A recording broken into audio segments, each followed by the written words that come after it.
আসসালামু আলাইকুম বন্ধুরা, খুবই একটা জটিল ওষুধ নিয়ে আমি কথা বলছি, রোগ নিয়ে কথা বলছি। আমাদের দেখবেন যে অনেকেরই একবার ডান দিকে ব্যথা হয়, একবার বাম দিকে ব্যথা হয়, একবার পায়ের দিকে ব্যথা হয়, আবার দেখা যাবে যে উপরে ব্যথাটা চলে আসে। ব্যথাটা সে ভ্রমণ করে, দৌড়ায়, ঘুরে ফিরে। আমরা যেমন যে বিভিন্ন জায়গায় ভ্রমণ করি, ঘর থেকে বের হই, এখানে যাই ওখানে যাই, মন ভালো থাকে না। হয়তো এই ওষুধটারও তাই, যে যেখানে ইচ্ছা সেখানে সে ভর করে। তো এই ওষুধটা আসলে ওই হোমিও ওষুধ। এই ধরনের ওষুধ এবং এই ধরনের রোগ যদি থাকে, যদি আপনি এই ওষুধটা খেতে পারেন, দেখা যাবে যে আপনি সুস্থ হয়ে গেছেন খুব স্বল্প সময়।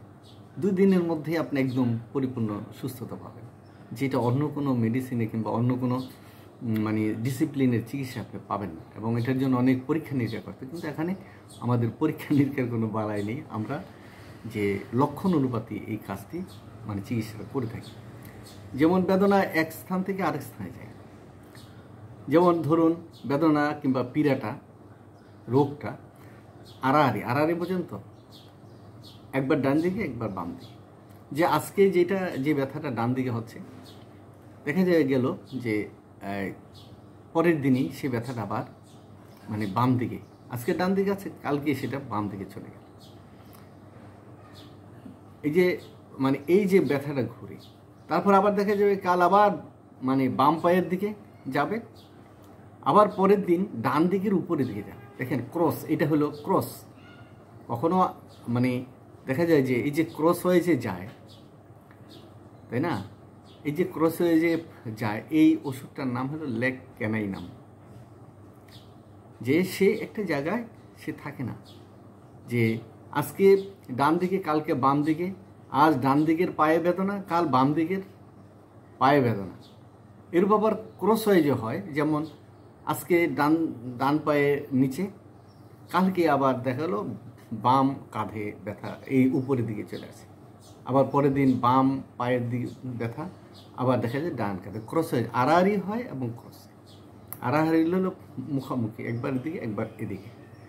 আর ক্রস হয়ে গেলে একবার উপরে একবার নিচে, কিংবা নিচে একবার উপরে। এইরকম যদি রোগ হয়, এরকম যদি ব্যথা বেদনা আপনার থাকে, চোখ বুঝে এই লেগ ক্যানাইনাম ওষুধটা যদি আপনার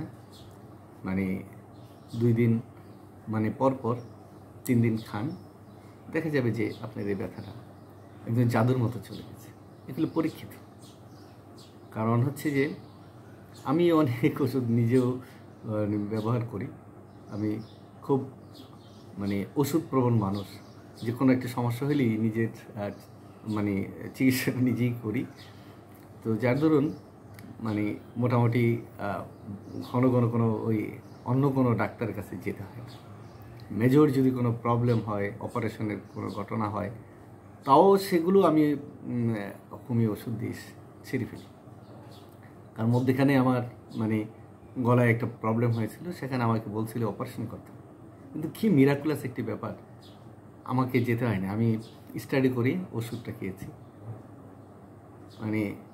আজকে মনে করেন সন্ধ্যায় খেয়েছি, পরের দিন সকালে দেখি যে ওইটা 50% ওই গলার যে ফুলাটা, এখানে খুব ফুলেছিল, অর্ধেক হয়ে গেছে। তো ভাবলাম তো মিরাকুলাস। আর হোমিওতে কথা আছে, যদি আপনার কোনো ওষুধে যে কাজ করে, তাহলে সাথে সাথে স্টপ করে দিতে হবে, আপনি অপেক্ষা করেন। আমি 3 দিন অপেক্ষা করার পরে দেখি মিশে গেছে। আমার এটা যারা দেখেছিল বলে যে আপনার গলা তো বেশ ফুলে গেছিল, কোথায়? আমি বললাম যে চলে গেছে। এখন এইরকম আর কি, যে আপনার আমি স্টাডি করি বিদায় আমি জানি। কারণ আমি তো আসলে ওই চিকিৎসাটা করি, এটা হলো যে আসলে শখের বসে। আমি এটা শখের বসে, এবং অনেকেরই আমি বিনামূল্যেই আসলে আমি চিকিৎসা করি। আমার কাছে প্রচুর ওষুধ আছে, অনেক ওষুধ আছে, তাই না? ওষুধ আছে, কিছু ওষুধ নষ্ট হয় 3-4 বছর পরে, ওগুলো ইউজ না হলে আবার নতুন করে কিনে নিয়ে আসি। এটা একটা আমার নেশা।